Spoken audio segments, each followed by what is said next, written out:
Bonsoir tout le monde et bienvenue à Les Divas, mon podcast où je suis à la rencontre des plus grandes icônes féminines du Québec, mes idoles.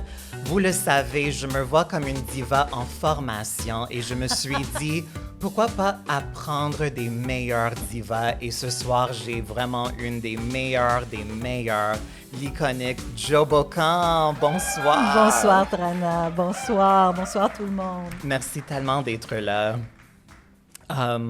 J'ai très hâte de te rencontrer. Tu es vraiment quelqu'un qui m'inspire énormément. Je t'adore. Alors, sincèrement, merci d'être là ce soir. Merci beaucoup. Merci à toi pour l'invitation. Je sais que tu es un peu nerveuse. Alors, je veux juste que tu te sens à l'aise. On est vraiment ici pour te célébrer ce soir. Oh mon Dieu, ben merci. Très heureuse d'y être. Et quelle carrière à célébrer, Jo. 40 ans de carrière ou plus, gagnant de multiples prix de Félix dans l'interprète féminine de l'année 1989. Dernièrement, tu as fait partie du show Pour une histoire d'un soir avec Marie-Denise Pelletier et Marie-Carmen, qui était un énorme succès. Et très récemment, tu as fait fureur au show Zénith. Ouais. Félicitations. Oh, merci. Est-ce que merci. c'était fun de faire Zénith? Oui, j'ai adoré, mais ça m'a beaucoup stressée.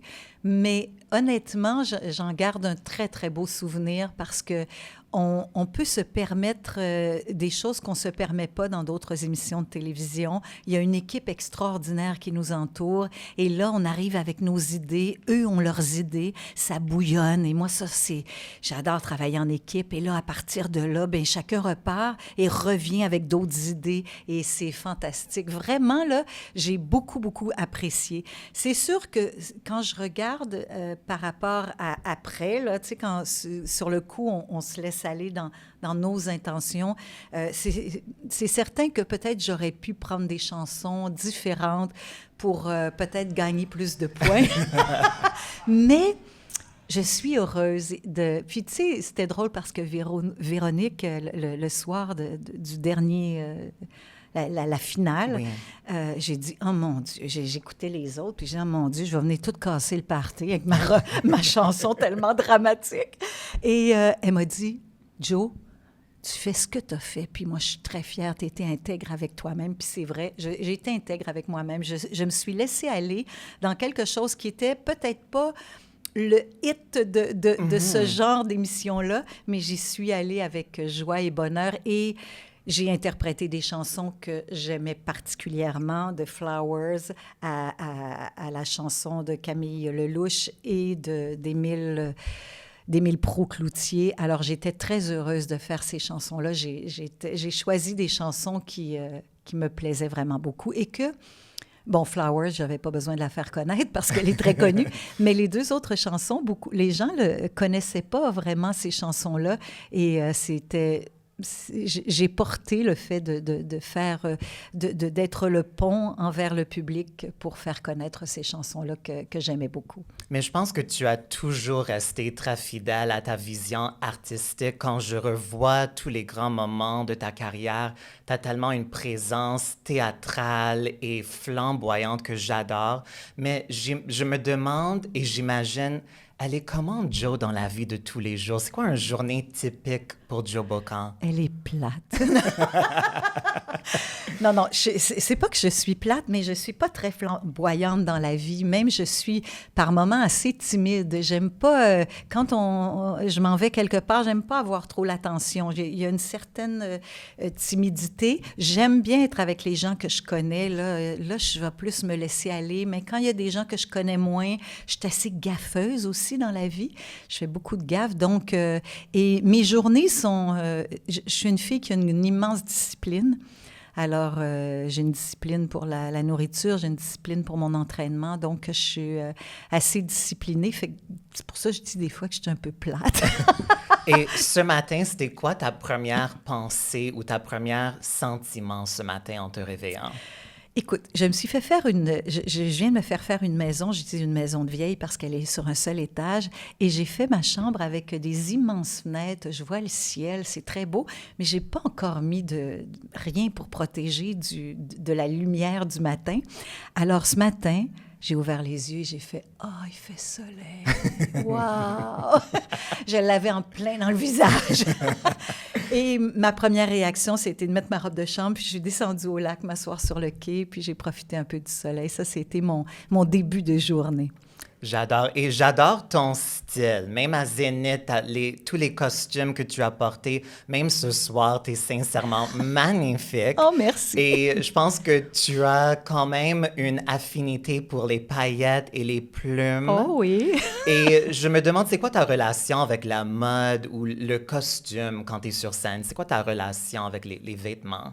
Mais je te dirais que je vais peut-être te surprendre en te disant ça, mais moi, je choisis toujours mes vêtements selon la chanson que je vais interpréter. Donc, même quand je fais des spectacles avec toute une équipe, tu sais, on est plusieurs interprètes, là, on va distribuer les chansons, et là, j'ai mis ma chanson et je visualise la robe que je veux. Et là, je pars à la recherche de ce vêtement-là. Alors, c'est souvent comme ça que je fonctionne. Ah, c'est cette robe-là. Je veux être habillée comme ça pour l'interprétation de cette chanson-là. C'est comme très instinctif. Ça n'a rien à voir avec « Ah, je dis ça dans la chanson, ça serait beau que j'ai ça ». Non, c'est comme un instinct. Je vais tout faire pour trouver ce que j'ai dans ma tête, qui n'est pas toujours très précis, mais j'ai une idée de vers où je veux aller. Et qu'est-ce que tu portes pour aller faire l'épicerie? Ben, j'ai déjà porté ce que j'ai aujourd'hui.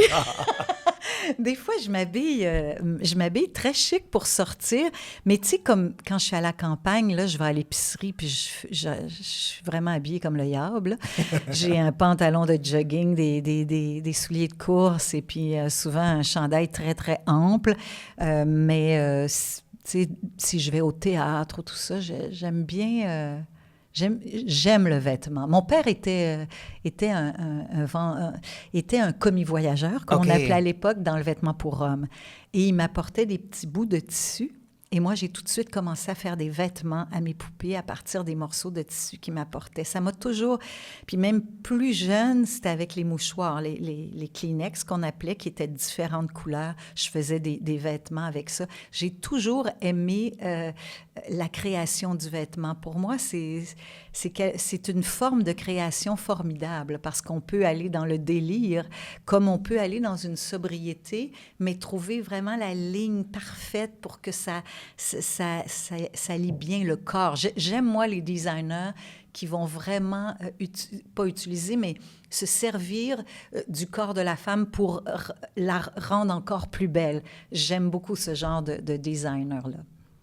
Et tu as déjà mentionné que tu as quand même un côté de toi qui est timide. Alors, c'est intéressant de voir un peu le contraste ou les énergies opposantes parce que, encore une fois, tu as également cette côté fabuleuse, extravagante et cette côté un peu timide. On a parlé un peu juste entre toi et moi avant le show, ta relation avec les réseaux sociaux parce que maintenant, évidemment, souvent, nous, les artistes, on doit se présenter, on doit un peu partager nos vies, on doit garder une sorte de présence en ligne où on est toujours en vue du monde. Comment est-ce que tu approches ta relation avec les réseaux sociaux? Parce que je sais que jusqu'à présent, tu embarques pas beaucoup et ça me fascine et je suis jalouse parce que je pense que beaucoup de nous sont tannés et on aimerait juste être. Bien, écoute, moi, j'ai toujours dit que j'ai une grande pudeur face aux réseaux sociaux. J'ai vraiment une grande pudeur. Je dois passer outre cette pudeur-là. Et souvent, quand on me disait, bon, t'es pas beaucoup sur les réseaux sociaux, quand je l'étais, c'était que j'étais allée voir une pièce, je partageais le lien. Pour moi, c'était plus intéressant que de parler de moi. Ma réponse était souvent, « Ouais, mais je suis tellement occupée à vivre que j'ai pas le temps de mettre de temps sur les réseaux sociaux. » Mais tu sais, Trana, ça va changer. OK. Parce que là, je me fais un peu disputer par mon équipe. J'avais essayé il y a 5-6 ans peut-être à peu près, peut-être même 7. Et ça m'avait donné mal au cœur. J'avais eu très, très mal au cœur des réseaux sociaux. Ça avait duré... J'ai essayé pendant 2-3 mois. Qu'est-ce qui te donnait cette mal au cœur? Je m'assoyais dans mon lit le soir, Puis là, je me disais, bon, là, il faut que je fasse ma demi-heure de réseaux sociaux. Et là, je commençais à regarder tout ça, puis après quelques semaines, il y a quelque chose qui passait pas en moi, là. Ça marchait pas. Moi, j'aime lire. J'aime prendre mon livre avant de lire. Puis on aurait dit que c'était pas dans ma nature. Mais là, je vais vraiment faire un effort. Je vais vraiment, parce que je sors un nouvel album, j'ai vraiment le goût, j'ai une merveilleuse équipe autour de moi, et eux me disent, Joe, aujourd'hui, ça passera pas si tu n'es pas sur les réseaux. Alors là, je vais avoir des cours de réseaux sociaux. Wow! Ouais. C'est des gens qui vont m'expliquer comment faire des petites vidéos. Parfait. Comment, combien de fois qu'il faut que je le fasse par semaine. Ils me l'ont déjà dit, j'ai dit, j'y arriverai jamais. Mais il y en a qui vont poster, tu sais, moi, je vais envoyer la photo, ils vont le poster. En tout cas, il y a une belle équipe qui va être autour de moi. Et je pense que moi, j'ai besoin de ça parce que j'ai pas l'instinct, là. Tu sais, tantôt, je te parlais, j'ai beaucoup d'instinct, mais l'instinct réseaux sociaux est pas dans ma nature. Mais je comprends, je pense que, en général, pour les artistes, je pense particulièrement les artistes performeuses, les artistes de scène, parce que nous, ce qui nous donne vie, c'est l'interaction et l'énergie du public. Oui. Parce que même pour moi, d'être chez moi et juste de parler à mon caméra, Oui. ça me donne absolument rien. Oui, c'est ça m'intéresse pas. Ouais. Mais là, je vais être obligée de le faire, moi. Je comprends. Mais je pense que ça va super bien aller pour toi parce que tu es tellement captivante et ton énergie est fabuleuse et ça va rayonner à travers l'écran. Ben, tu sais, comme quand je te disais que je suis gaffeuse, je vais un peu me laisser aller dans des petites gaffes. Je vais me laisser aller. Je ne sais pas qu'est-ce que je vais faire encore, mais je vais y aller spontanément. Et peut-être pas aussi souvent que mon équipe le voudrait, mais j'aime apprendre. Fait que donc, pour moi, je le vois comme un processus d'apprendre et de me laisser aller. Mais tu as tout à fait raison et que nous, artistes, on est habitués d'avoir une réaction du public et aussi, on est dans la création. Et la création, c'est loin des réseaux sociaux parce que tu veux pas... On a tous des influences, on le sait. On entend de la musique, ça va nous influencer. On va écouter des chansons, il y a une influence qui arrive de quelque part. Mais à partir du moment où on s'assoit puis qu'on commence à créer un spectacle, à écrire un album, on veut être dans notre bulle. Oui. On veut pas sortir, aller voir. Là. C'est comme si on était dans une petite maison, puis c'est là que ça se passe. Alors, les réseaux sociaux, c'est large, c'est dans le grand monde. Alors, tu as tout à fait raison qu'il y a quelque chose qui est un peu à l'encontre de notre nature. Oui. Mais je pense que dans la société dans laquelle on vit, on n'a pas le choix de se donner un petit coup de pied puis de dire, ben garde, essayons. Puis si dans un an, je reviens bien déprimée, je dirais c'est fini, les réseaux sociaux. Mais je pense que ton authenticité naturelle va vraiment être... Je pense que ça va vraiment captiver l'attention parce que ça peut être tellement superficiel et je pense que les voix authentiques passent à travers tout ce bruit et ton authenticité et ta transparence que tu as toujours eu à travers ta carrière. Il y a un moment pour moi en particulier, il y a quelques mois, tu as été sur une émission de télé qui s'appelle Au-delà du sexe. Du sexe, oui. Et tu avais fait une entrevue qui était quand même très transparente et vulnérable. Ouais. Et dans cette entrevue, tu as parlé du fait que pendant 7 ans, tu as eu une période de temps dans ta vie où tu n'avais pas de relation amoureuse, pas de sexe, rien. Et je tiens juste à te dire que j'ai adoré que tu as parlé de ça parce que c'est très rare dans les médias mainstream qu'on célèbre être célibataire. Ouais. Et de prendre ce moment pour nous. Il y a même une grande actrice It Girl aux États-Unis qui s'appelle Julia Fox. Dernièrement, j'ai vu une entrevue avec elle où présentement, ça fait 2 ans pour elle. Okay. Pas de relation, rien. Et elle l'adore. Et moi aussi, j'en ai eu des périodes dans ma vie, le plus long, 3 ans. Mais ça m'a fait du bien. C'était pas quelque chose de négatif. Non. Et j'aimerais savoir qu'est-ce qui était la meilleure chose pour toi dans cette période de célibat? Bien, écoute, je te dirais que je vais revenir un petit peu à ce que tu disais.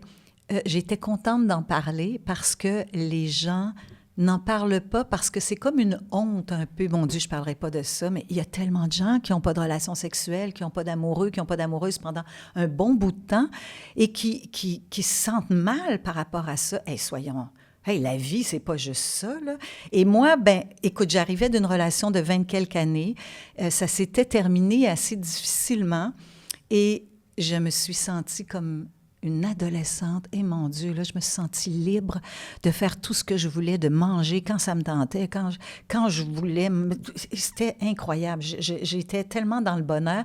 Et je me suis dit, c'est fini. J'aurai plus jamais d'amoureux. Mm-hmm. Dans ma tête, là, c'était comme j'étais trop vieille, je me voyais plus avec quelqu'un. Et je me suis dit, ben, je vais profiter de tous ces moments-là. Et moi, je suis bien avec moi. Au moins, tu sais, c'est quand tu n'arrives pas à être bien avec toi, ça peut être difficile. Mais moi, je suis bien avec moi-même, tout seul avec moi, j'ai bien du fun. Fait que là, je me suis dit, ben, garde, je vais y aller là, puis si jamais j'ai un homme dans ma vie, il va falloir que ce soit un plus. Mm-hmm. Puis un jour, il y a un homme qui est arrivé dans ma vie, puis là, ben, je pense que c'est un plus. Jusqu'à temps que ça devienne un moins, peut-être un jour. Je ne sais pas, mais pour l'instant, c'est un plus. Et là, ce moment-là dans ma vie, il a été vraiment... Avant, moi, je n'étais pas capable de ne pas avoir un homme dans ma vie. Je paniquais. Je me disais, oh mon Dieu, qu'est-ce que je vais faire? Puis j'étais pas bien. Ça me prenait un homme dans ma vie. Et là, je réalisais que j'étais capable et que j'étais plus que capable. J'étais même bien et même mieux. Et ça m'a fait beaucoup de bien, vraiment. J'adore ça. Et penses-tu que tout le monde, idéalement, aurait la chance d'apprendre d'être seul? Parce que moi, sincèrement, ça me fait un peu peur quand je rencontre du monde qui sont pas capables d'être seuls. J'ai peur pour eux. Ah, moi, oui. Parce que je pense que cette peur d'être seul peut nous amener à faire des décisions ou de rester dans des relations qui sont pas bien pour nous. Est-ce que c'est une leçon que tu penses que dans un certain sens, tout le monde devrait apprendre? Oui, peut-être pas nécessairement de ne pas avoir d'amoureux ou d'amoureuse, c'est pas ça, mais d'apprendre à être seul est quelque chose de très important. Et de s'obliger, si on n'est pas capable de s'obliger, dire hey, « moi, je vais m'en aller dans un petit camp là, pendant une semaine, tout seul avec moi-même », ça amène à des réflexions, ça amène à aussi... Tu sais, moi, je me fais tout le temps plaisir. Je suis seule chez nous, je me fais un super bon repas. Je vais aller prendre un bain, je vais mettre de la musique. Je vais prendre soin de moi, tu sais. Puis, je trouve que les gens, des fois, oublient que être seul, il y a un bien-être, il y a quelque chose de méditatif et il y a le silence aussi qui est tellement important quand on est seul. Et il y a quelque chose d'une grande beauté et je pense qu'on apprend vraiment. Je détiens pas la vérité, là, mais je pense que chaque personne qui a envie de toujours être avec quelqu'un devrait s'obliger d'essayer d'être seul avec soi-même. Des fois, ça parle fort hein, quand on est tout seul absolument. avec soi-même. J'espère que Jennifer Lopez est en train de nous écouter en ce moment. Elle est jamais seule? Jamais de la vie. Elle peut pas? Non, je pense que c'est la personne... je parle comme si je la connais, mais je pense que je la connais. Et justement, je pense que j'ai jamais vu une personne qui a autant peur d'être seule. Ah oui? Oui. J'espère qu'elle nous écoute en j'espère. ce moment. Écoute, on pourrait tout traduire en anglais pour qu'elle comprenne. Et tu as mentionné la honte de parler de cette période célibataire. Et penses-tu que dans notre société, il y a comme une sorte de relation entre notre ego et l'idée d'être désirable sexuellement?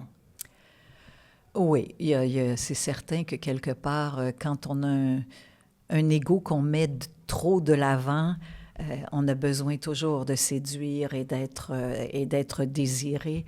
Mais moi, je ne dois pas avoir d'ego parce que c'est pas quelque chose qui me... je suis heureuse quand des hommes me font des déclarations d'amour. Je trouve ça me touche toujours à chaque fois. C'est beau, j'adore ça. C'est difficile de résister. C'est très difficile de résister, mais en même temps... je mets pas ça dans mes premiers plans, tu sais.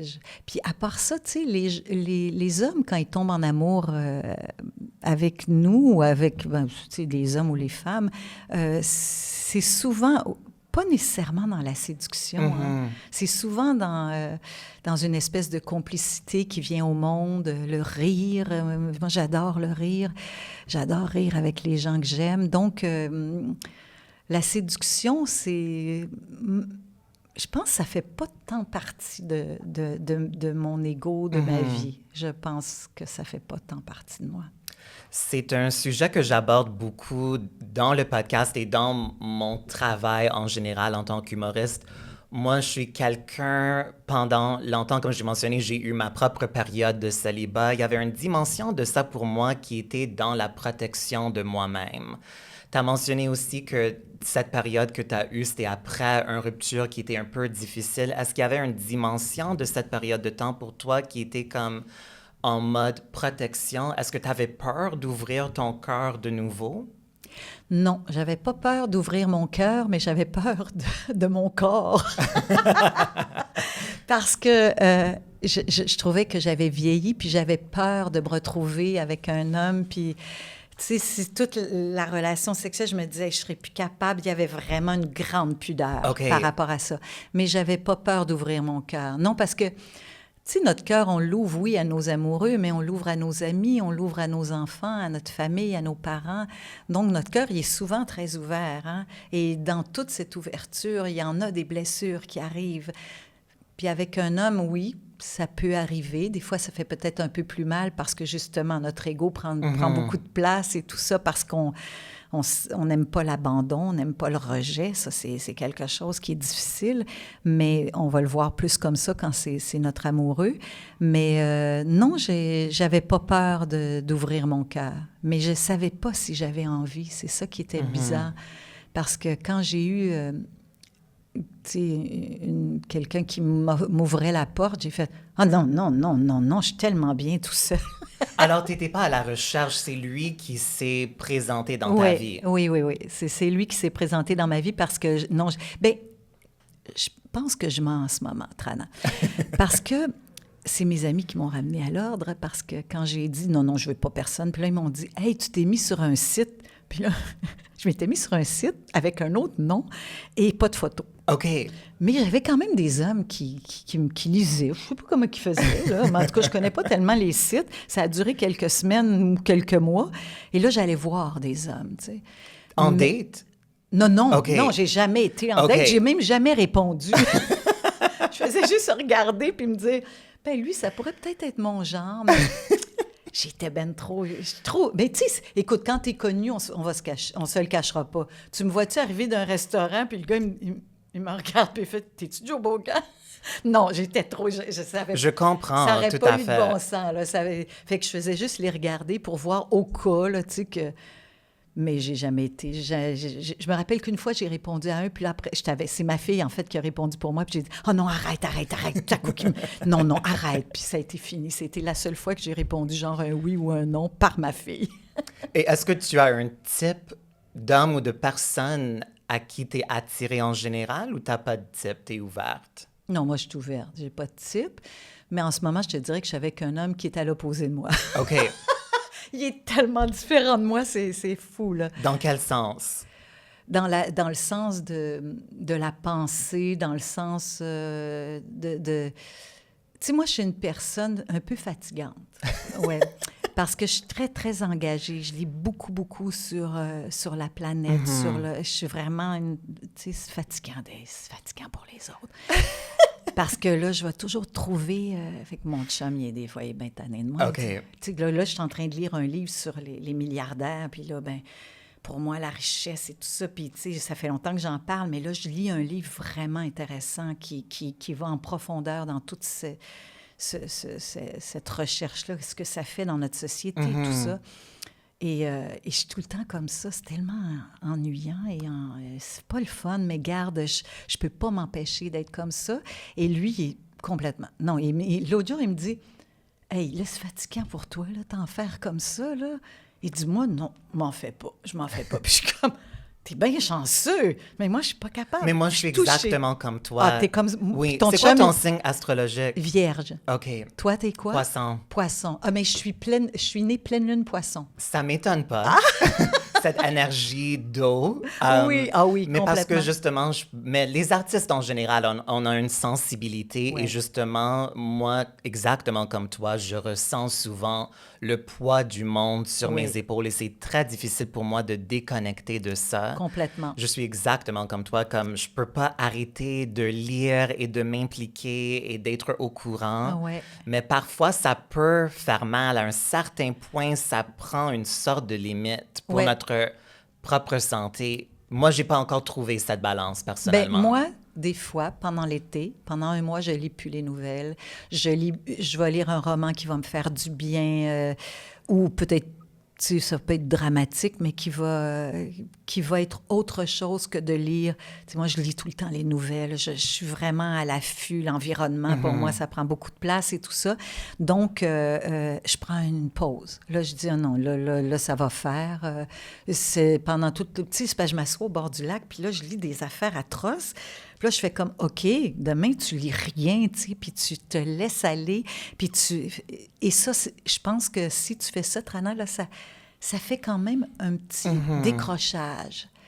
Et c'est parce que quand on décroche, on se sent un peu coupable. Hein? Oui, Ouais. exact. Et là, on se dit, mon Dieu, je ne suis pas au courant de ce qui s'est passé, mais il faut l'accepter. Puis se dire, regarde, ça fait du bien depuis entendre parler de ci et de ça, et ça va me faire du bien à Oui. l'âme. Et aussi, quand on revient, il y a comme une nouvelle ouverture, Oui. une nouvelle façon de recevoir. Et des fois, on respire plus en le recevant. Oui, je vais essayer de suivre ce conseil, ma belle Jo. Hey, je suis rendue que je donne des conseils, j'aime Non, mais ça. c'est fantastique. Mais ça, c'est... I mean, je voulais apprendre de les divas. J'apprends. J'aimerais jouer un petit jeu Oui, avant vas-y. qu'on continue. OK. Et le jeu s'appelle La dernière fois. OK. Alors, j'aimerais savoir, Jo, c'est quand la dernière fois que tu as pris le métro? Tout à l'heure. Pour vrai? Oui, oui, Wow, oui, OK, oui. j'adore. J'ai pris. Est-ce que le REM fait partie du métro? Oui, absolument. Oui, j'ai pris le REM, j'ai marché jusqu'au centre-ville. Ensuite, je me suis emmenée Wow. ici à pied. Juste avant de rentrer, j'ai enlevé mes running shoes, puis j'ai mis mes talons hauts. Je fais la... Bon, j'ai pas fait de la... Ça, c'est comment je le fais normalement aussi. Parce que moi aussi, je suis toujours en transport commun. OK. Et parfois, je me dis comme, je suis sûrement la seule célébrité québécoise qui le prend. Mais non, je suis en tellement bonne compagnie. J'espère qu'on va se rencontrer. Mais oui, même ma mère, elle me dit, tu vas prendre le métro. Et je dis, oui, maman, je prends souvent le métro. Elle dit, tu connais le métro? Et j'ai dit, maman, je connais le métro. Je connais toutes les... Ben, pas toutes les stations, parce qu'il y en a plein que je n'ai pas fréquentées, là, parce que dans mon temps, il n'y en avait pas autant. Et souvent, je vais à peu près dans les mêmes endroits. Moi, je prends le métro ou je prends mon vélo. Parfait. À partir du OK. moment de l'été, je pars de l'île des Sœurs, puis je me rends Une diva écologique. écologique. J'adore monter la rue Saint-Denis.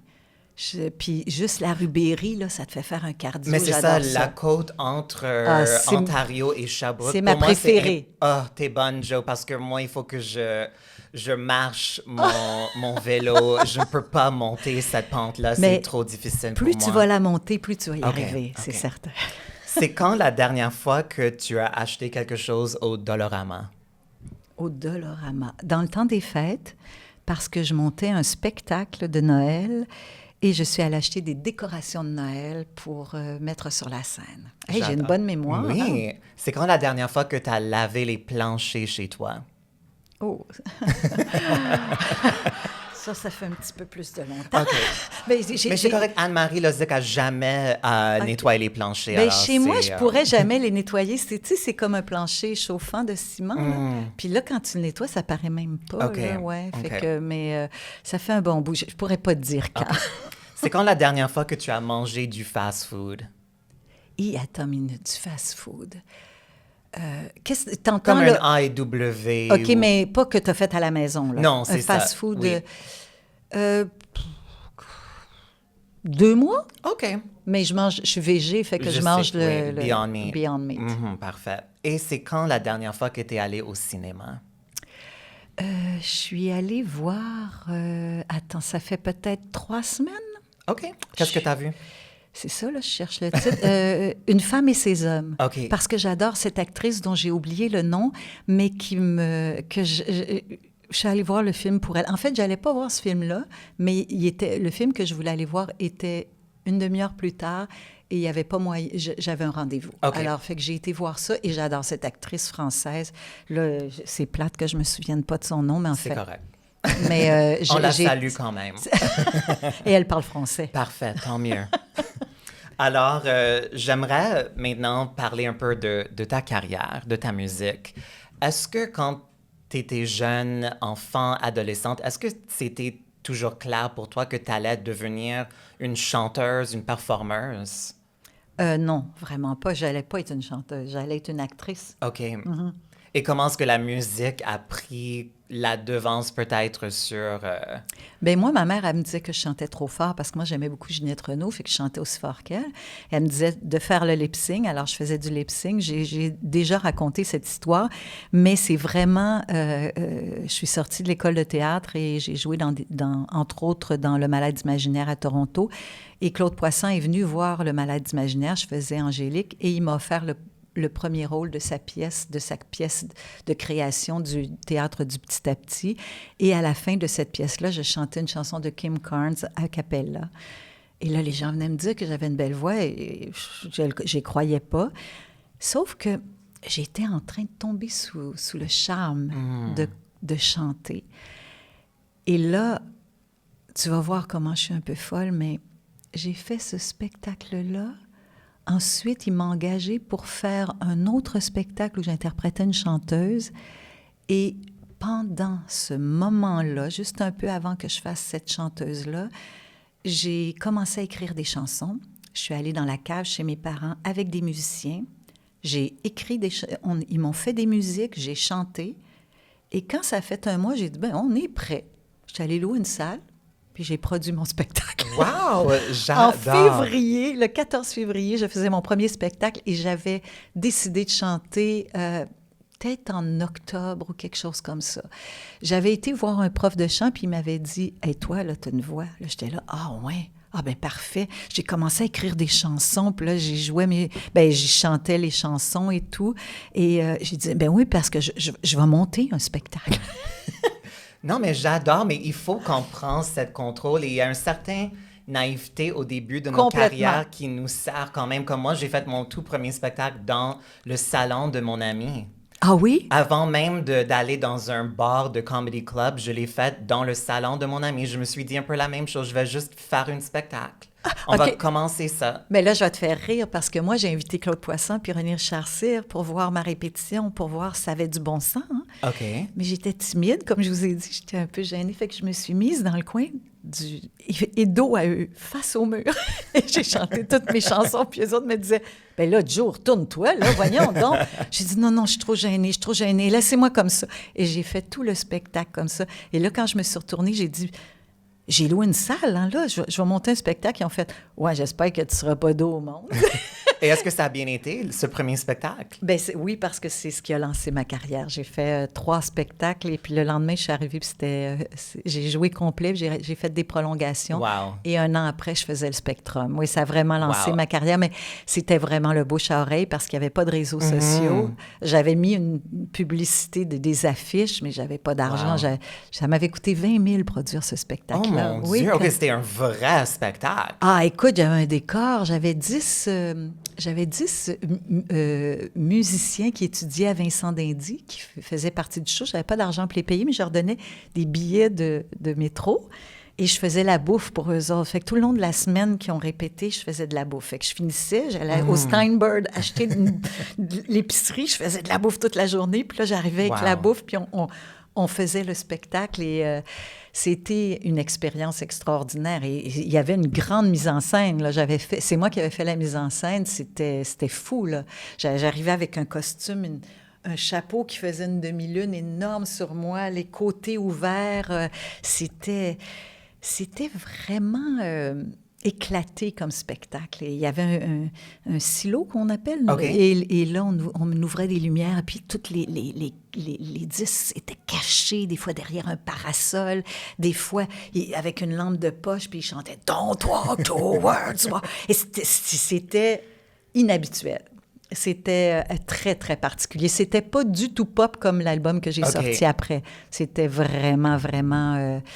très marginal. Wow, mais j'adore cette histoire, c'est tellement cool. Et justement, en 1988, tu as sorti ta première album que j'adore. Qu'est-ce que tu gardes comme souvenir de la processus de création de cet album? Est-ce qu'il y a un moment en particulier qui reste avec toi? Bien, moi, je te dirais que cet album-là, avant que je rencontre Germain Gauthier, qui a réalisé l'album et qui a composé beaucoup de chansons, j'ai fait entre 30 et 40 chansons que j'ai jetées à la poubelle. OK. Parce que tout le monde me disait, mais Joe, c'est bien élevé ton affaire. C'était vraiment intense, mes chansons. Quand, tu sais, je disais, don't talk to words, tu sais, c'était intense. Alors, et là, c'est cette rencontre-là qui a fait que ça s'est passé parce que là, il m'amenait des chansons et tout à coup, ça devenait de la musique pop. Et là, tout le monde me disait, mais est-ce que c'est-tu vraiment ça que tu veux faire? Puis je disais, bien moi, j'ai le goût de, tu sais, je chantais pas pour chanter, je chantais parce que, encore là, j'avais le goût d'un engagement, j'avais le goût de changer le monde. Oui. J'ai encore cette naïveté-là. C'était ça. Donc, cet album-là m'a permis d'avoir un public. Et puis, à l'époque, je te dirais que c'était beaucoup conscientisé. Aujourd'hui, on est conscient, donc on n'a plus besoin de conscientiser, mais on a un besoin quand même de se faire parler puis de créer de l'espoir, beaucoup. Mais oui, absolument. Et c'est pas vraiment quelque chose qu'on peut prendre pour acquis parce que tu parles de cette conscience qu'on a aujourd'hui, mais quand même, il y a des artistes dans des moments difficiles politiquement ou autres qui ont peur de parler ou qui se prononcent pas parce qu'ils ont peur de l'impact que ça aura sur leur carrière ou tout ça. Mais toi, justement, dès le début, tu avais cet engagement politique. Est-ce qu'il y avait du monde dans ton équipe, soit à cette époque-là ou à travers ta carrière, qui te disait, Joe, arrête d'en parler? Est-ce que tu avais... Non. Non, parce que j'ai toujours été coproducteur, surtout au début de ma carrière. Maintenant, je ne suis plus, mais je suis tombée sur une équipe qui m'a laissé faire tout ce que je voulais, tu sais. Des fois, il me disait, tu sais, comme René Richard, je me souviens en répétition, il dit « Hey, là, t'as l'air d'une maudite folle quand tu fais ça. » Mais moi, je disais « OK, parfait, je le ferai plus. » Mais je disais hey, « Explique-moi pourquoi tu trouves ça. » Puis là, il me disait « Non, là, ça passe pas. » Puis j'ai toujours été très ouverte aux commentaires, mais il n'y a jamais personne qui m'a dit « T'es trop engagée. Okay. » Tu sais, même René Richard, il m'avait dit une fois, il dit tu sais, là, le monde, il te reproche que tu es trop éveillé, que tu es trop théâtral et tout ça. Bien, il dit, on va l'être plus. Oui. J'ai toujours gardé ça dans ma tête parce que ce qu'on nous reproche, c'est nos forces, en fait, souvent. Alors, allons-y. Et ceux qui nous aiment, nous suivront. Et ceux qui nous aimeront pas de toute façon. Parce que si on n'est pas intègre avec nous, il n'y a personne qui va nous aimer. Alors, j'ai eu la chance d'avoir une équipe qui m'a laissé beaucoup, beaucoup faire ce que je voulais, tu sais. Mais moi, je pense que ce message est vraiment important, particulièrement dans le moment de notre époque en ce moment, parce que je trouve, particulièrement au Québec, parce qu'on est une petite province, on est une petite industrie, quand même large en même temps, c'est particulière. Et je pense qu'il y a beaucoup de peur. Oui. Mais je te dirais que, je vais te raconter un petit quelque chose. Mardi prochain, je fais écouter mon album à mon équipe, ma nouvelle équipe. Et mon album s'appelle « Insoumise ». Alors, je ne sais pas comment ils vont réagir. J'ai très, très hâte. Il y a Pierre qui est ici ce soir, qui, lui, est le seul qui a écouté mon album. Mais à part de ceux qui travaillent sur l'album, on n'a pas écouté, mais je ne sais pas. Mais cette inquiétude, ou pas inquiétude, mais... Je suis pas inquiète, mais je me dis, ça se peut qu'il y ait des choses qui ne passent pas parce que il y a quelques petits mots qui vont faire peut-être « Oh, mon Dieu! » Oh, bon, ben voyons. Mais tant mieux. Je suis comme ça, fait que je ne vais pas me censurer. Il y a des affaires qui m'horripilent, qui me font réagir et j'ai le goût de... Tu sais, comment je te dirais? Des fois, je ne vais pas être... j'ai de la difficulté à mettre en mots ce que je veux dire, mais... Des fois, j'entends des gens de ma génération qui vont dire des commentaires sur des choses. Et moi, je me dis, hey, quand là, j'étais jeune, tu sais, juste l'homosexualité. Les gens, là, il y en a qui disaient, mais voyons, c'est pas normal, ça se peut pas et tout ça. Aujourd'hui, il y a plein de choses qui arrivent dans nos vies nous qui sommes des bébés boomers. Et là, j'entends du monde qui font « Ouais, mais là, tu sais... » Mais moi, je pense exactement comme quand j'étais jeune, puis que les plus vieux, ils réagissaient comme ça, puis j'haïssais ça, là. Oui. Je me disais « Voyons donc, tu sais. » Fait qu'aujourd'hui, j'essaie toujours d'avoir le regard de ma jeunesse, tu sais, de me dire « Hey, attends une minute, là. OK, je comprends pas ça, là, je vais le comprendre. » Et c'est sûr que mes enfants m'aident beaucoup. Là, regarde, là, c'est quoi que ça veut dire, cette affaire-là? Je comprends pas. Et là, ils m'expliquent, puis je fais « Hey, ça a du sens. OK, je comprends. OK. » Et ça, c'est extraordinaire parce que ça fait du bien à l'âme. Quand Mais tu oui. sens que tu reçois les gens de ton époque qui sont complètement, des fois, qui arrivent avec des affaires que tu dis « Ah, mais j'ai jamais pensé à ça. » Et c'est assez extraordinaire pour l'âme de s'ouvrir à ça. Et c'est ce que je voudrais. Mais oui, tellement. Et je pense que, justement, c'est vraiment une question d'esprit versus âge. Parce que je pense que ces gens-là que tu parles, les boomers qui sont renfermés, qui n'évoluent pas, ils ont peut-être été comme ça quand ils étaient jeunes aussi. Peut-être, effectivement. Mais il y en a que je sais qui étaient très ouverts. Mais des fois, ils vont dire, ah, ça, là, il exagère, tu sais. Il exagère. Puis je fais, mais voyons, il exagère pas. Je dis toujours, quand les gens me disent que soit les jeunes exagèrent ou tout ça, je dis, non, attendez. Moi, je pense qu'on s'en va dans un extrême. Et l'extrême est tellement important. Il y a des choses qui vont à l'extrême et ça va revenir. Il va y avoir un balancier. Mais il faut aller à l'extrême pour... Tu sais, l'environnement, là, on veut beaucoup sauver par l'environnement. Mais je pense que c'est quand on va aller à l'extrême, puis qu'on va aller au bout du mur, puis qu'on va se frapper la tête, qu'on va comprendre. Oui. Et c'est ça notre société. C'est sûr qu'on n'aimerait pas toujours aller à l'extrême, mais il y a de ça aussi. Et moi, je pense qu'il n'y a jamais personne qui exagère. Il y a toujours une place à l'écoute et à l'ouverture. Honnêtement, on le ressent dans tout ce que tu fais. J'apprécie tellement cette énergie, ta présence et ton implication. Sincèrement, ça compte pour beaucoup, pour tes fans, pour les personnes qui écoutent ta musique. Et tout ça était vraiment présent dès le début. Évidemment, ta plus grande chanson, Repartir à zéro, nous présente une sorte de utopie. Et la chanson est parue en 1988. Est-ce que tu as l'impression qu'en 2024, est-ce qu'on est plus proche ou plus loin de ta vision d'utopie en 1988? Oh mon Dieu, quelle belle question. Écoute, j'ai jamais pensé à ça. Je trouve qu'on n'évolue pas vite. Je trouve qu'on manque on passe à côté de beaucoup de choses, mais en même temps, il y a des choses extraordinaires qui arrivent. Je donne souvent cet exemple-là. Avant, quand quelqu'un était alcoolique, il est alcoolique, puis c'était fini là. Aujourd'hui, on aide les gens. On a une volonté d'aider les gens. Moi, je te dirais, où est-ce que ça met un arrêt tout le temps? C'est au niveau politique. Mm-hmm. C'est au niveau politique qu'on n'évolue pas. On n'évolue pas dans notre manière de faire la politique. Moi, je pense qu'on devrait abolir les partis politiques, avoir des gens qui sont tous indépendants. Ça amènerait une philosophie très différente à comment diriger un pays. Mais là, je ne me mettrais pas à parler de ça. Mon Dieu, je m'en viens plate en tabarouette. Non, moi, je trouve ça super intéressant, mais c'est comme tu veux. Mais ce que je veux dire, c'est qu'il y a des choses fondamentales à changer dans nos sociétés. Et c'est là que, des fois, il y a un manque de... Puis, on n'a pas... Je trouve que même politiquement, on n'a pas beaucoup d'exemples. Et il devrait nous donner l'exemple. Mm-hmm. Mais des fois, on fait « Oh mon Dieu, c'est terrible.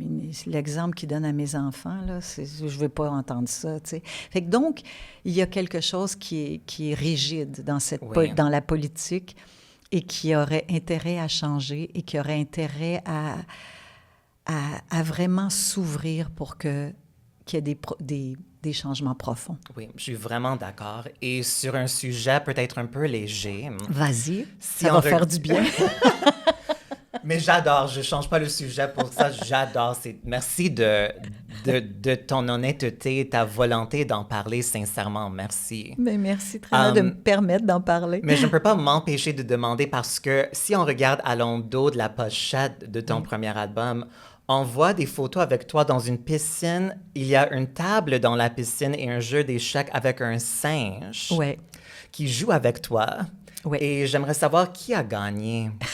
C'est le singe. Le singe. Je voulais que le singe gagne parce que je crois qu'on a beaucoup, beaucoup à apprendre des animaux et qu'on a perdu notre instinct animal et que pour moi, c'était vraiment important que ce soit l'animal qui gagne parce qu'on s'est éloigné de tous nos instincts. C'est drôle parce que dans une de mes prochaines chansons, j'ai dit « Ah mon Dieu, attends, comment je chante ça? Je me rappelle plus comment... C'est moi qui l'ai écrite en plus, la phrase, mais je m'en souviens pas. Mais je dis que...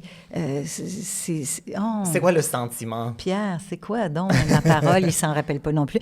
Mais s'inspirer des bêtes sauvages. On devrait s'inspirer comment ils vivent, comment ils échangent entre eux, comment ils sont tellement... des fois plus évolués que nous. On a tellement à apprendre, mais on regarde pas ça. Et il y a quelque chose qu'on peut aller chercher des animaux qui nous apprendraient vraiment beaucoup de choses. Mais cet sentiment était vraiment présent sur Repartir à zéro, l'idée de nous reconnecter avec la nature. Ouais. Ça faisait toujours partie de tes messages. Comme on a discuté, tu as toujours été impliqué dès le début. Et j'ai une question que je ne sais pas comment exactement le demander, mais j'aimerais quand même essayer de te le demander. Vas-y. Parce que je ressens qu'on est amis maintenant et je t'adore. Mais ce qui m'intéresse particulièrement avec des artistes comme toi qui ont des carrières qui s'étendent plusieurs décennies, je dis pas pour te âger, you're so gorgeous, but ce qui m'intéresse parce que t'es quelqu'un tellement impliqué au niveau des nouvelles, de qu'est-ce qui se passe dans le monde, et ton art reflète ta vision, mais quand on retourne et on regarde des choses qu'on a créées il y a 40 ans, mais moi, quand je regarde des choses que j'ai créées il y a 2 ans, le contexte en ce moment et ce qu'on apprend change tellement rapidement. Et je me demande, c'est quoi ta relation avec des œuvres d'art, soit des chansons ou des vidéoclips que tu avais faites il y a si longtemps? Est-ce qu'il y en a parmi ta catalogue que tu ressens plus ou que tu as changé d'avis? Comment est-ce que... Si ma question fait du sens, comment est-ce que tu évolues avec ton art et est-ce que tu es pris à être associé avec ce que tu as créé dans le passé? Il y a plusieurs questions, mais je te dirais que je me sens pas prise parce que c'était vraiment moi et que je me sens pas du tout obligée de faire ça. Je pourrais faire tellement...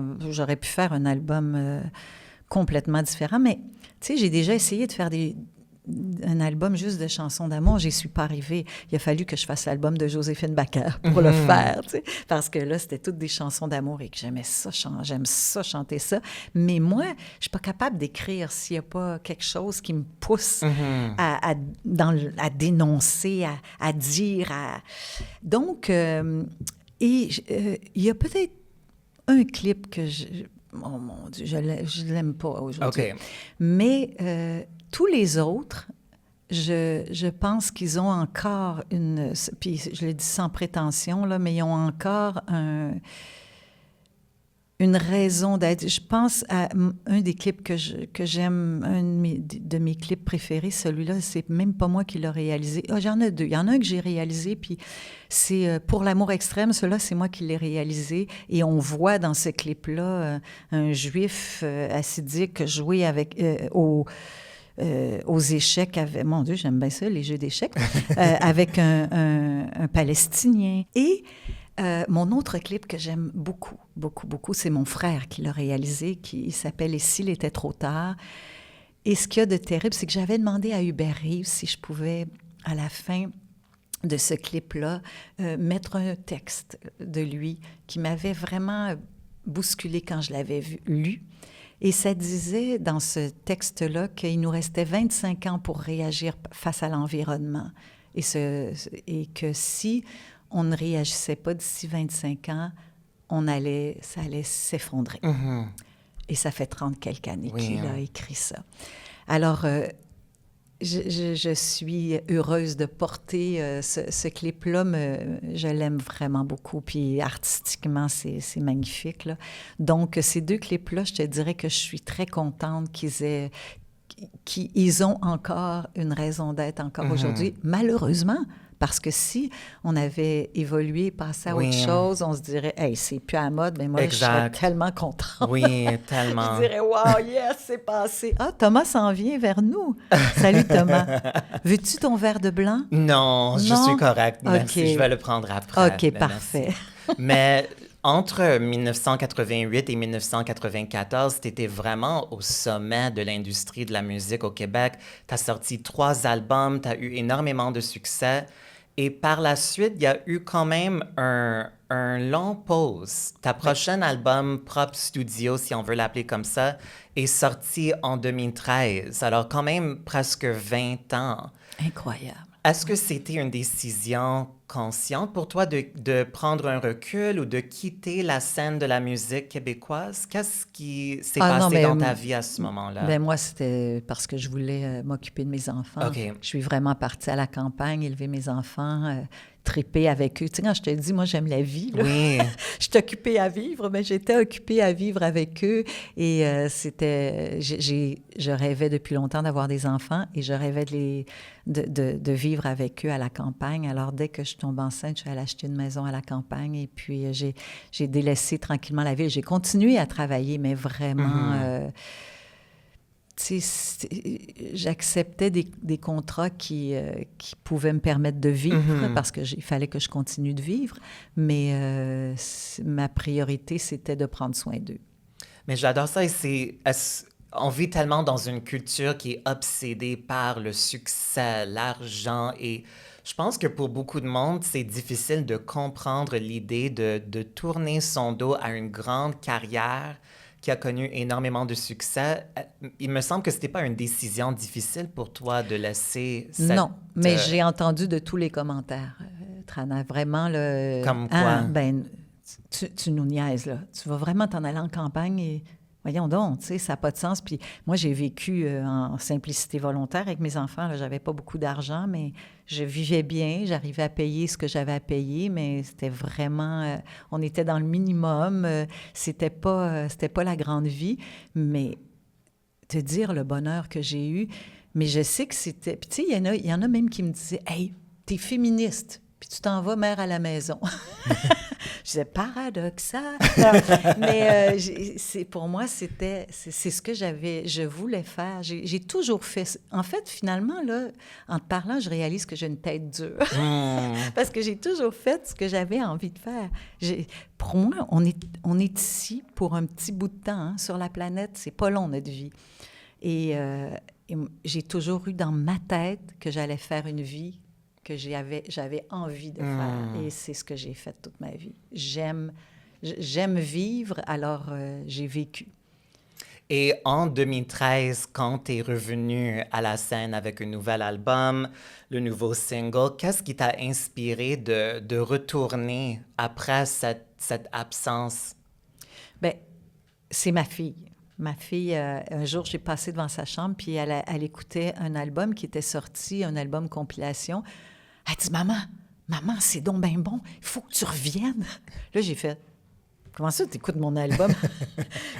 Je l'ai trouvé, maman, j'aime ça. Puis elle avait vraiment eu un gros coup de cœur.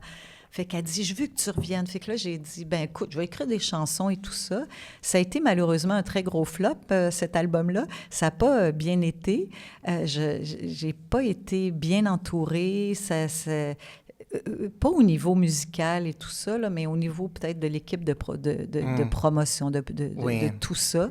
Mais je le regrette pas. J'ai écrit un album, puis je faisais jouer les chansons à ma fille, puis des fois, elle aimait pas tout le temps ça, fait que j'essayais d'autres choses. Puis, mais j'ai réussi à faire un album, puis j'étais très contente de l'avoir fait. Mais moi, j'encourage tout le monde au moins d'écouter Plus fort que nos désirs, qui était le premier single de ce projet. C'est tellement bon.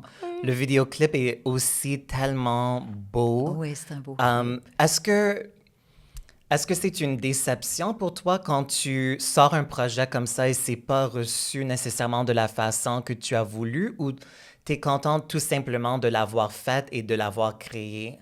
Mais c'est sûr qu'il y a toujours une déception parce que ça fait... Moi, quand j'ai sorti des albums, c'était pour faire des shows. Le fait que l'album fonctionne pas, il n'y avait pas de show. J'ai fait un soir au Jésus et ça s'est arrêté là.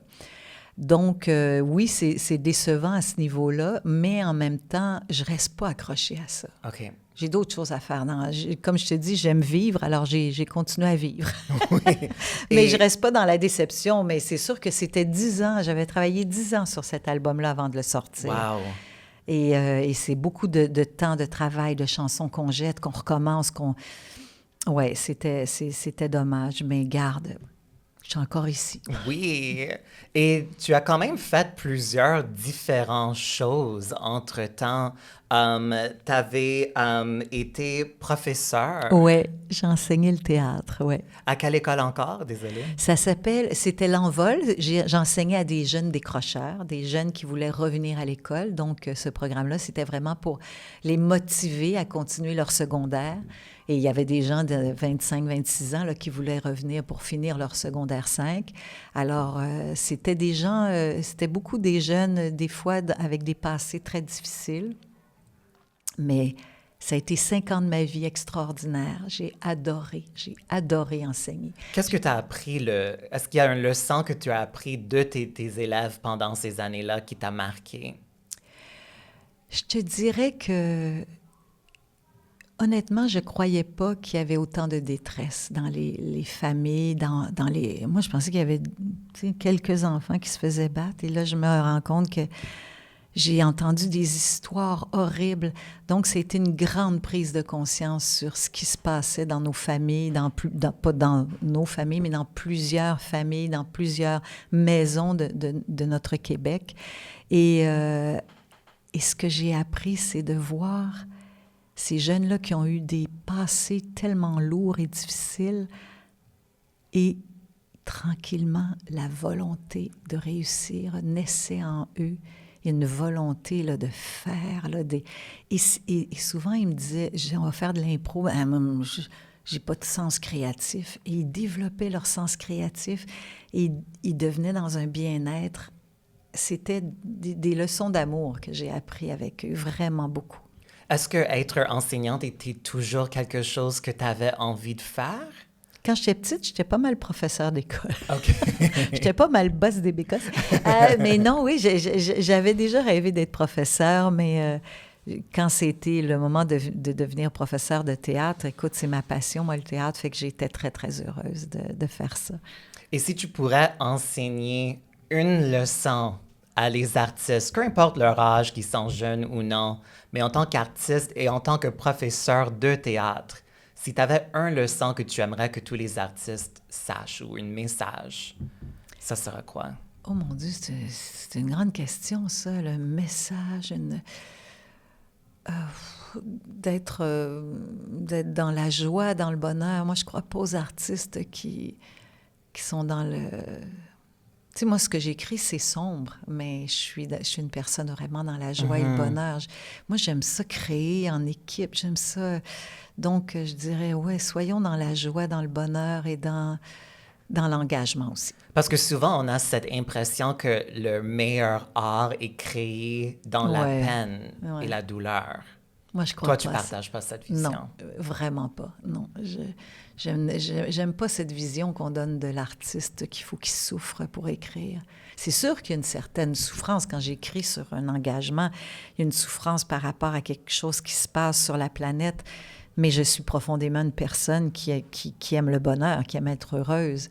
Et quand, tu sais, à partir du moment où mon texte est écrit, je travaille avec une équipe, des musiciens. Il y a quelque chose de bouillonnant, de passionné, de vieux. Moi, je suis en train de faire mon album avec mon fils. Wow! Ouais, c'est lui qui a fait beaucoup de chansons, pas toutes les chansons, mais c'est lui qui le réalise.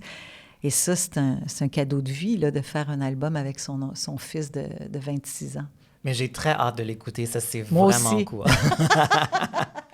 En 2015, on parle toujours de tes professions hors de la scène. tu es devenue co-animatrice sur à la nouvelle, à l'époque, Radio Fierté. Oui, oh mon ne Dieu, sais je pas me si ça demandais de quoi existe. tu allais parler.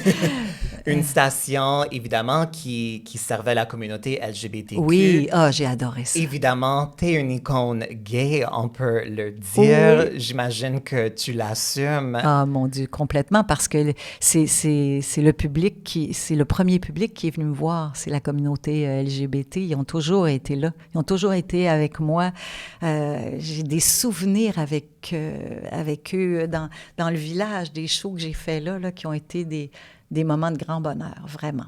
Mais moi, je t'ai vu à Fierté l'année passée. Oui. Tu étais sur la grande scène devant le stade olympique. Oui. C'est la première fois que je t'ai vu live en personne. Pour vrai? Oui. Oui. Et c'est vrai, tu es tellement jeune, toi. Well, yes. Mais sincèrement, ta performance, ton énergie, ça m'a tellement séduit. J'ai été vraiment comme mesmerized par toi.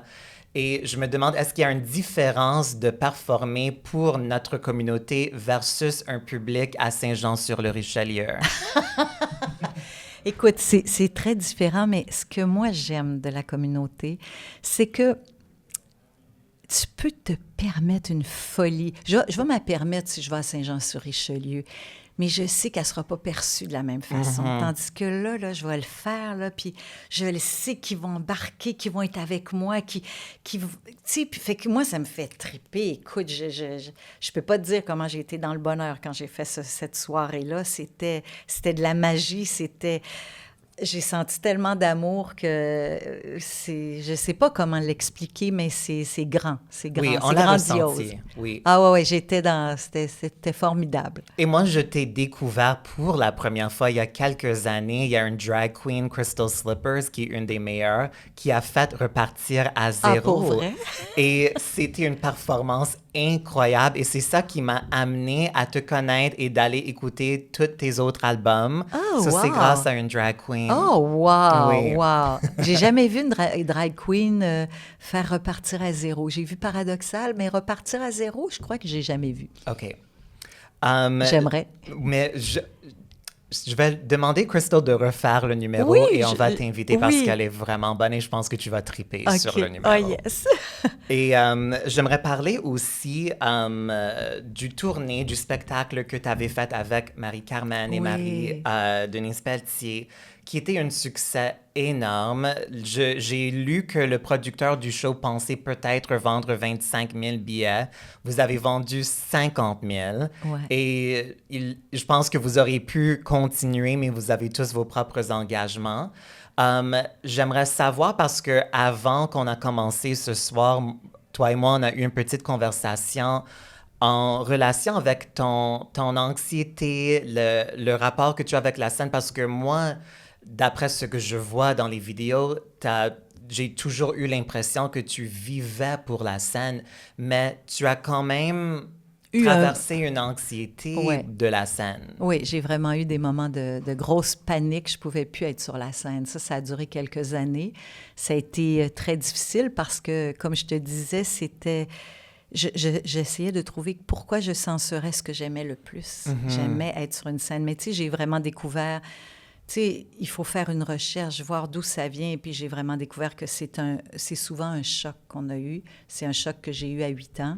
Qui m'a causé des crises de panique à cette époque-là et qui est revenu parce que quand j'étais enfant, on ne soignait pas les enfants, qui avaient des moments où on disait hey, « là, arrête », c'était plus ça. Alors, c'est revenu et là, j'ai pris le temps de me guérir. J'ai pris vraiment du temps pour méditer, aller marcher. Je marchais des heures, des fois, pour m'apaiser parce que c'est très intense. Et puis, quand je suis revenue avec Marie-Denise et Marie-Carmen, Marie-Denise Pelletier et Marie-Carmen, ça a été extraordinaire parce que, tu sais, j'avais pas tout le poids du spectacle sur les épaules. Et dès notre première rencontre, j'ai fait « oh, je les aime ». Puis plus la tournée a avancé, plus je les ai aimées. Et je les aime. C'est deux femmes que j'aime vraiment beaucoup. Et je me sentais bien sur scène avec Marie et Marie-Denise. C'était vraiment, à chaque soir, autant dans la loge que sur scène, on avait du plaisir. Puis, tu sais, des soirs, tu sais, on a fait une grosse tournée, 120 quelques shows. Marie-Denise pourrait vous le dire précisément. Moi, je n'ai pas compté, mais je sais qu'on était autour de ça. Et quand il y en avait une qui ne filait pas, on est là, voyons-tu. On était toujours là pour l'autre. Ça, c'est vraiment fantastique, là, vraiment. J'ai très hâte un jour. J'espère qu'on va refaire une autre tournée. J'espère que oui aussi. Et oui, tout le monde le veut. On aimerait vraiment Mais ça. oui, nous aussi, on aimerait ça tellement. Est-ce que tu avais une réticence d'accepter de faire ce show avec l'historique que tu as eu, avec cette anxiété d'être sur scène? Bien, j'avais fait mon lancement de l'album La Loupe, puis j'avais ressenti que, oups, je suis plus dans la panique là, sur scène. J'ai retrouvé un plaisir. Et moi, j'accepte jamais un projet, là, il faut que je réfléchisse et tout. Mais quand on m'a appelé pour ce projet-là, j'ai tout de suite dit oui, c'est ça qui est bizarre. Mais quand j'ai fermé la ligne, oh là, mon Dieu, là, j'ai mal filé. J'ai fait, oh non, c'est pas vrai. Qu'est-ce que j'ai fait? Et c'est ça, quand Marie et Marie-Denise je les ai invités à venir chez moi, puis là, j'ai dit, ah non, ça va bien se passer. Puis si je me mets à faire des crises de panique, je leur dirai, puis je m'en irai. Mais j'en ai jamais eu. J'ai eu le trac, là, les premiers shows, c'était intense. Mais après ça, non, c'était presque, je dirais pas une cure, mais tu sais, ça a été quelque chose qui m'a aidée. 120 shows, c'est quand même énorme et rigoureux comme horaire. Est-ce qu'il y a un moment ou un souvenir drôle que tu gardes en tête de la vie de tournée? Ah, il y en a plusieurs, mais écoute, je me souviens d'un soir qu'on est dans la loge. Je pourrais pas me rappeler qu'est-ce qu'on chantait. Ça devait être une chanson de Mireille Mathieu, mais on était dans le bonheur. Et là, on a monté sur des chaises, puis les trois, on s'est mis à chanter la chanson. On était folles ce soir-là. On a tellement ri. Puis il y a eu des moments. Tu sais, moi, je tombe souvent à sa scène. Fait que quand je tombais, les filles disaient, t'es pas encore tombée, Seigneur. Puis tu sais, il y avait toujours quelque chose qui arrivait qui était drôle. Comme un soir, Marie-Denise a dit, t'es rentrée sur la scène, je pense que ma robe était prise dans mes petites culottes. Puis là, on commence la première tour, puis je la vois qui commence à me fouiller dans les culottes. Là, je sais, qu'est-ce qu'elle fait là? Je pensais qu'elle... Mais oui, elle plaçait ma robe parce qu'on voyait mes petites culottes. Alors, il y a eu des histoires que personne ne s'est rendu compte, mais que nous, on a... Oh, il y a eu quelques histoires comme ça, qui nous font rire, qui nous amusent. Après, on rit, là, tu sais. Parce qu'au début, vous n'étiez pas nécessairement amis, vous ne vous connaissez pas super bien avant la tournée. Bien, Marie et Marie-Denise se connaissaient bien. Ils avaient fait Starmania ensemble. Mais moi, non, je ne les connaissais pas vraiment. Je les avais croisés dans des émissions, mais salut, allô, ça va? OK, oui. Ce genre de connaissances. Et est-ce qu'elles sont devenues maintenant des grandes amies pour toi? Ah oui, vraiment, vraiment. Oui, je les aime. Oui, c'est vraiment devenu des personnes que j'apprécie, que j'aime être avec. Et oui, c'est devenu des amis. C'est sûr que pour vos fans, à vous trois, c'est des soirées magiques et je pense que vos fans ont la chance de revivre un peu des époques de leur propre vie parce que souvent pour nous, avec nos chanteuses préférées, votre musique, je le dis souvent, ça fait partie du soundtrack de nos vies. On a tellement entre nous des histoires et des mémoires associées à ces chansons. Et je me demande, c'est quoi pour toi ta relation avec la nostalgie? Est-ce que tu es quelqu'un qui est nostalgique? Non, pas du tout, pas du tout. Non. Moi, même par rapport à ce que je fais, j'écoute jamais ça. J'ai pas de nostalgie, mais je te dirais que ce qu'il y a d'intéressant, qu'on se retrouve les trois ensemble, c'est qu'il y a des gens qui venaient voir Marie-Denise puis qui me connaissaient pas vraiment, ou qui allaient voir Marie-Carmen, ou qui venaient me voir, puis ils découvraient les autres. Oui. Et ça, c'est une force pour un spectacle, parce qu'on s'est fait des nouveaux fans aussi, parce que, tu tu sais, chaque artiste son public. C'est vrai qu'il y en a qui s'entrecroisaient, il y en a qui nous aimaient les trois, il y en a qui nous aimaient les deux, tu sais, mais moi, non, même, je trouve pas que notre show était nostalgique. OK. Puis ça, on se l'est souvent dit, les filles. Oui, il y a une nostalgie pour les gens qui viennent le voir parce que ça leur rappelle, mais en même temps, on le faisait très aujourd'hui. On était là aujourd'hui avec nos corps qui ont vieilli, notre bagage de vie, puis on était toutes là pour faire le spectacle ensemble dans le moment présent et non dans un espèce de feeling de passé, pas du tout. Évidemment, l'industrie, pas juste de la musique, mais du show business en général, mais la musique un peu particulièrement, ça peut être très âgiste et misogyne. Oui. On voit évidemment tous les critiques que Madonna reçoit, par exemple, de continuer à son âge. C'est sûr que les femmes pop stars, dès qu'elles ont 40, sont plus jouées à la radio. Il y a tous ces enjeux-là. Est-ce que le succès du show, pour toi, compte pour quelque chose un peu plus dans ce sens-là, dans ce contexte où on a tendance de croire que nos chanteuses après 40 sont plus valides ou sellable? Est-ce que ça représente quelque chose pour toi, l'énorme succès du show? Oui. Je te dirais que les gens sont peut-être plus méchants dans d'autres pays. Ici, on a quand même un respect par rapport à ça, mais effectivement, probablement qu'on ne joue pas à la radio quand on a 40 ans et plus. Mais ce que je te dirais, c'est que ce show-là de nous trois, les femmes, avec notre complicité, nos gaffes, nos rires, qu'on avait sur scène, puis notre intensité, tout ça, et que il y a beaucoup de jeunes qui sont venus avec leur mère ou tout ça. Et moi, ma fille, la première chose qu'elle m'a dit, « Maman, ça m'a tellement fait du bien de voir votre spectacle. » Elle dit de voir des femmes de votre âge qui ont encore du plaisir, qui s'entendent bien, qui ont du fun, qui ont l'air à triper. Elle dit « Oh my God, que ça fait du bien! » Juste pour ça, Oui. c'est merveilleux qu'on fasse ce spectacle-là parce que effectivement, on montre qu'on est trois femmes, on n'est pas des finis, on a encore du fun dans la vie. Puis c'est pas vrai que quand on vieillit, on n'a plus de plaisir. Le plaisir existe encore. Tu sais, tantôt, tu parlais de la séduction, il y a encore de ça. On est avec le public, il y a tout ça. On est des enfants, on le dit souvent, Marie-Denise surtout le disait souvent, on est comme trois petites filles en arrière qu'on attend là, de rentrer sur la scène, puis on a toutes nos petites manies là, avant de rentrer, on se tient la main, moi je me place les cheveux, il y en a un autre qui respire, on a toutes nos petites puis là, on se regarde, puis on rit, puis là, on fait comme, ah ben oui, c'est sûr qu'il faut qu'elle s'arrange les cheveux, il faut qu'elle fasse, puis on est comme des enfants, c'est formidable, et je pense que ça se partageait sur scène. Mais moi, j'adore ça, cette force que vous trois, vous avez chacune individuellement, mais ensemble. Je trouve que c'est tellement beau et c'est puissant comme message. Parce que pour moi, même à 12 ans, toutes mes chanteuses préférées avaient 40 ans et plus. Ben oui, Moi, c'est comme... Moi, je trouve que les personnes, les femmes, deviennent plus intéressants. Il y a tellement plus d'histoires et d'expériences à nous raconter. Ben écoute, la jeunesse a ses forces, a sa beauté, mais je pense qu'on fait erreur en disant que quand on est vieux, on est plus intéressant parce qu'il y a...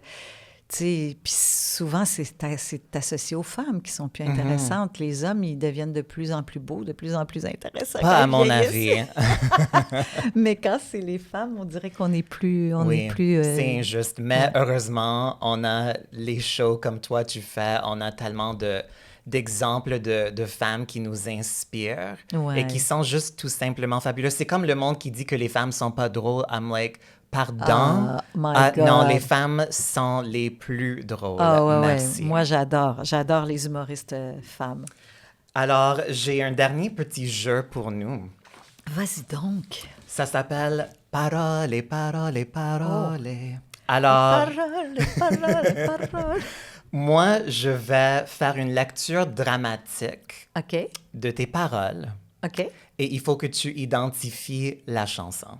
Oh my God. OK, allons-y. Es-tu prête? Oui. OK. Tu chantes pas, là? Non, je vais faire une lecture dramatique. OK. Vas-y, je suis avec toi. Merci. Je peux te diriger, si tu veux. Oui, mon enseignante de théâtre. L'amour a ses lois. Je t'ai croisé par hasard. J'étais folle de toi. Je t'ai laissé sans savoir pourquoi. Et mon Dieu, je sais que c'est une de mes chansons, là, mais... Déranger. Non. Non! Oh non. mon Dieu! C'est horrible, je me trompe! Non, Attends. c'est... OK, Attends. OK. L'amour a ses lois, je t'ai croisé par on hasard. parle des yeux? Non? Non Paradoxal? plus. Oui, paradoxal. Bravo. Hey, ça va mal, mon affaire. OK, une deuxième. Oh mon Dieu, t'es sûr? Moi, je vivais sans faire du bruit, sans déranger le moindre atome. Ah, ça, c'est Apocalypso. Oui, OK, oh, j'ai hey, même pas terminé. T'es bonne, Joe, Merci t'es de m'applaudir. bonne. Une dernière. Vas-y. Ma vie recule, je me repousse. Ma tête explose, je me psychose. Je m'invisible, toi, tu te caches. Oh oui. Je suis partout, tout comme un ange. Un pays, deux étrangers. Oui, t'es bonne, Joe, t'es bonne. J'adore cette chanson. On tire à la fin Oui. de notre temps ensemble. Hey, quand même, Oui, hein? j'aimerais encore une fois te remercier énormément d'avoir été là avec nous. Je t'adore et Merci.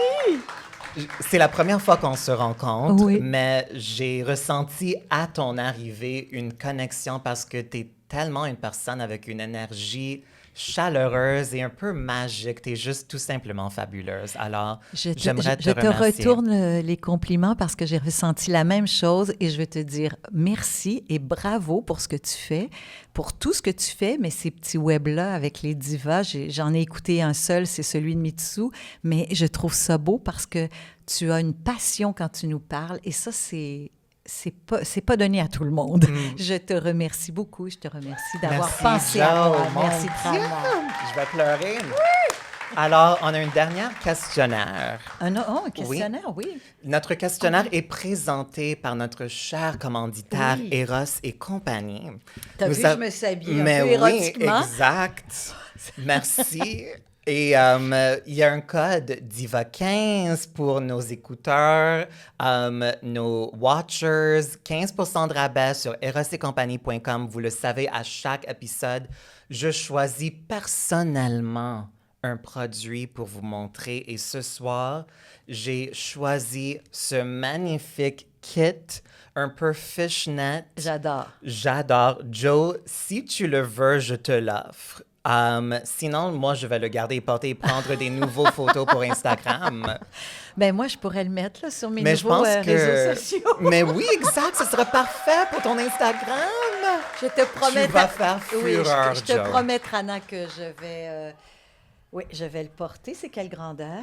One size fits all. Oh mon Dieu! C'est pour tout le monde. Je peux même pas t'appeler pour dire « il me fait Non, pas exact, exact. Alors, je pense que ton équipe qui t'enseigne sur les réseaux sociaux vont être très contents. ». Oui, ils vont être très heureux oui, je risque peut-être, soit de faire fuir ou à des abonnements ou des désabonnés. Mais moi, actuellement, à chaque fois que je publie une photo qui est un peu plus osée, un peu sexy, je perds tout le temps des followers. Ah, pour vrai? Oui, et ça me ben, fait mal. Je vais te le laisser d'abord. Ça me fait mal. Non, mais pour vrai, tu mettrais ça puis tu perdrais des followers? Oui, Mais voyons. c'est très... 2024. Je là. sais. Je peux pas croire. Non. Je peux pas croire. En tout cas, bon. Alors, regarde. on va passer à notre C'est qu'ils en dernier valent pas questionnaire pour c'est qu'ils en valent conclure. pas la peine. Non, Bon, non, OK, c'est ça. vas-y. Alors, les questions que je vais te poser sont des questions que je pose à tous mes invités. Ah bon, OK. C'est des questions de Barbara Walters OK, que oui. j'ai pris et que je te demande sans contexte. Alors, tu peux les prendre de la façon que tu veux et répondre comme tu veux. OK. Mon Dieu, Alors, ça fait peur un peu. Non, non, soyez pas peur. Joe, Vas-y. quelle est la plus grande idée fausse à ton sujet? La plus grande idée fausse à mon sujet, mon Dieu, quelle idée fausse? Ben, que je suis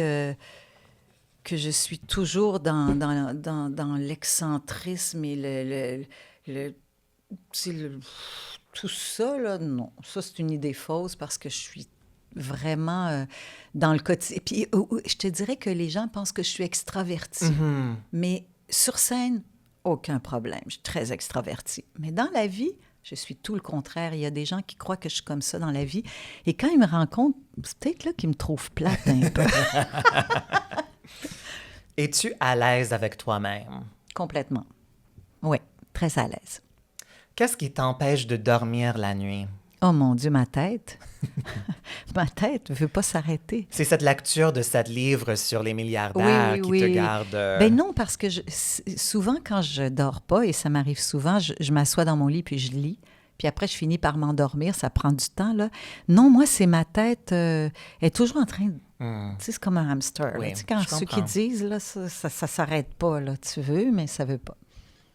As-tu déjà ordonné de tuer quelqu'un? Quelqu'un, là, pas Oui. un... OK. Ou... Quelqu'un, non, j'ai déjà ordonné de tuer une souris, mais pas une personne, OK. non. Ça viendra peut-être, là, mais pas encore. OK, parfait. Crois-tu qu'il existe un endroit appelé l'enfer? Pas dans la métaphore, là, dans la... non, s'il existe un enfer, c'est nous qui nous le créons. Mais je crois pas qu'il y a un enfer qui nous est imposé. C'est nous qui nous créons peut-être des enfers, des fois. Es-tu folle des filles? Des filles? Oui. Mais oui, j'adore les filles. Et c'est drôle, hein, je vais te dire une chose. J'ai toujours eu des amis hommes ou des amis gays.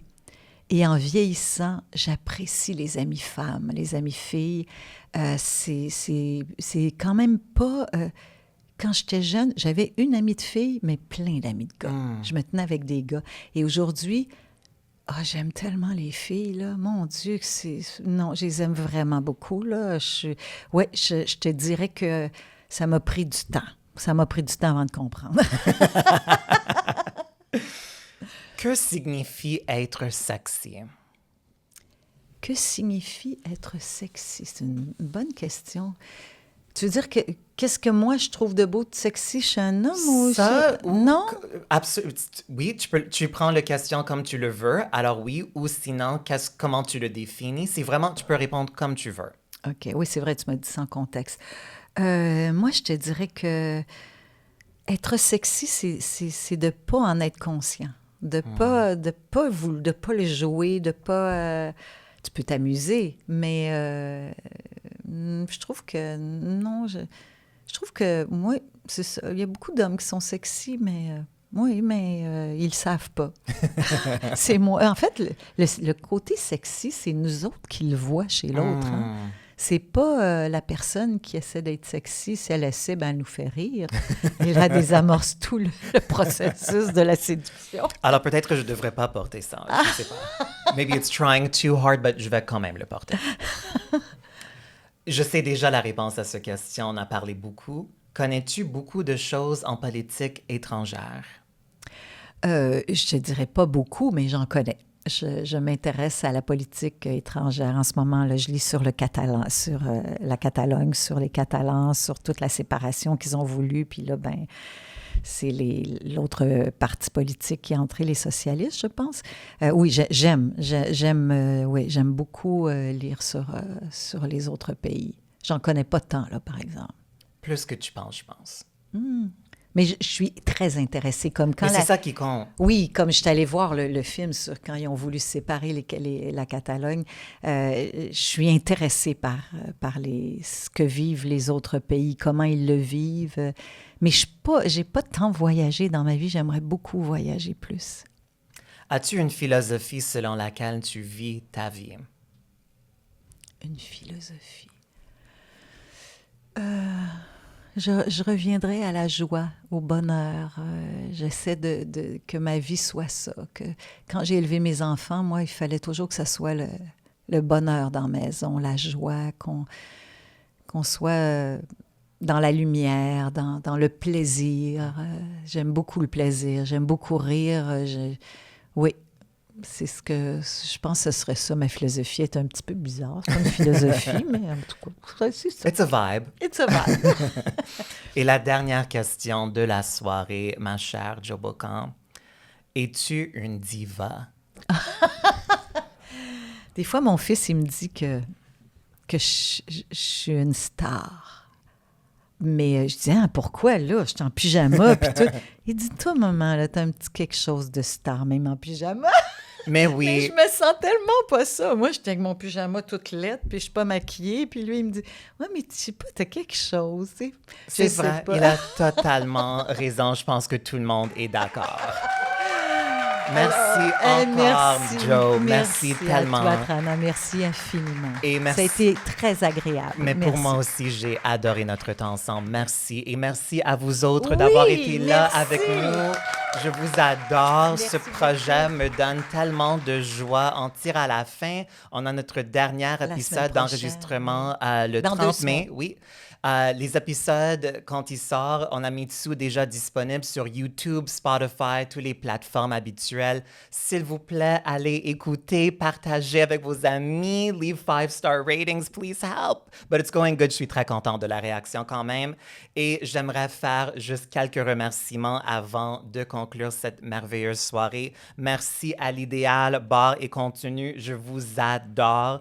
Après les épisodes qu'on a faits, sincèrement, je me ressens comme si je suis chez moi maintenant. Alors, merci, merci, merci. Merci à Jonathan Barbe à la réalisation et montage. Merci à Martin Guido d'Argencio au sang, à ma gérante Laurence Godcharles et son adjointe Audrey La Tendresse Bourdan, que j'adore. Merci à Derek Aubuchon pour les visuels. Et la musique que vous avez entendue au début a été composée par Mark Andrew Hamilton, moi-même et Farron Isles. Allez écouter leur musique. Encore une fois, je vous aime tellement. Merci. Viva les divas! Merci, Trana. Merci.